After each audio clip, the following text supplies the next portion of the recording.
องค์การจะตั้งมหาชนกระทรวงป้องกันความสงบสร้างขบวนการแข่งขันกีฬาเพื่อคำนับพับตอนกองประชุมใหญ่ของพรรคทั่วองค์คณะพรรคกระทรวงป้องกันความสงบขบวนการแข่งขันกีฬาได้จัดขึ้นในวันที่31 มังกร 2020โดยการให้เกียรติเข้าร่วมของท่านพลตรีวันทองกองมณีคณะประจำพรรคกระทรวงหัวหน้ากรมใหญ่การเมืองกระทรวงป้องกันความสงบ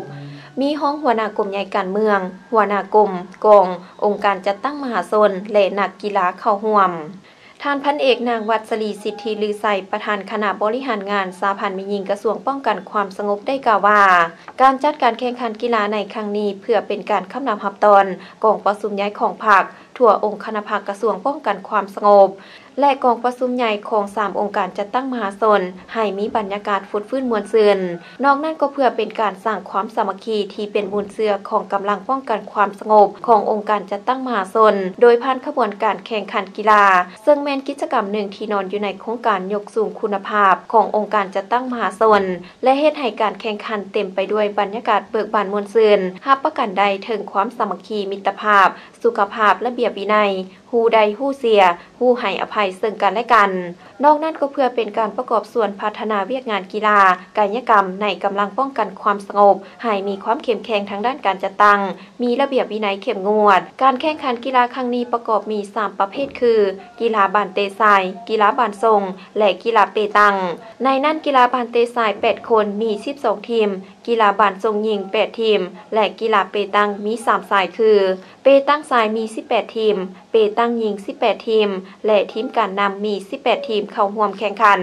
ซึ่งการแข่งขันกีฬาบานเตทรายในครั้งนี้ผู้ที่ได้รับรางวัลชนะเลิศที่1ได้รับคันรางวัล1หน่วยพร้อมด้วยเงินสด 600,000 กีบที่2ได้รับคันรางวัล1หน่วยพร้อมด้วยเงินสด 400,000 กีบที่3ได้รับคันรางวัล1หน่วยพร้อมด้วยเงินสด 300,000 กีบกีฬาบานทรงหญิงชนะเลิศที่1ได้รับคันรางวัล1หน่วยพร้อมด้วยเงินสด 600,000 กีบที่2ได้รับคันรางวัล1หน่วยพร้อมด้วยเงินสด 400,000 กีบที่3ได้รับคันรางวัล1หน่วยพร้อมด้วยเงินสด 300,000 กีบกีฬาเปตังทีมชายและหญิงชนะเลิศที่1ได้รับคันรางวัล1หน่วยพร้อมด้วยเงินสด 500,000 กีบที่2ได้รับคันรางวัล1หน่วยพร้อมด้วยเงินสด 350,000 กีบที่3ได้รับคันรางวัล1หน่วยพร้อมด้วยเงินสด 200,000 กีบส่วนกีฬาเปตังคู่การนำรางวัลชนะเลิศที่1ที่2และที่3แม่นได้รับคันรางวัลละ1หน่วยการสร้างขบวนการ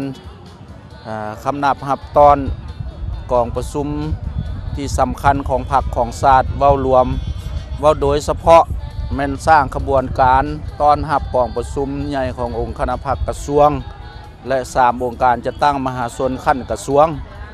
ฉะนั้นมื้อนี้โดยมีการห้างหากะเกียมและก็มีความพร้อมทุกอย่างฉะนั้นมาในมื้อนี้หัวหน้ากรมใหญ่การเมืองป้องกันความสงบได้มีข้อตกลงอนุมัติให้3องค์การจะตั้งมหาชนเปิดขบวนการเพื่อสร้างผลงานคำนับรับต้อนวันสำคัญของพรรคของชาติก็คือกองประชุมใหญ่ขององค์คณะพรรคกระทรวงและกองประชุมใหญ่ของ3องค์การจะตั้งมหาชนในขั้นกระทรวงฉะนั้นมื้อนี้และพวกเขาก็ได้เสื้อเชิญบรรดาการนำของบรรดากรมกองพร้อมด้วยนักกีฬา18กรมกองที่ได้เข้าร่วมฉะนั้นคิดว่าบรรยากาศในการแข่งขันมื้อนี้ถือว่าพวกเขาก็ได้มีความพร้อมทุกอย่างฉะนั้นคณะพรรคคณะนำของบรรดากรมกองอยู่อ้อมข้างกระทรวงนี้ก็ได้มีความพร้อมและก็ได้มีการห้างหากะเกียมอุปกรณ์การแข่งขัน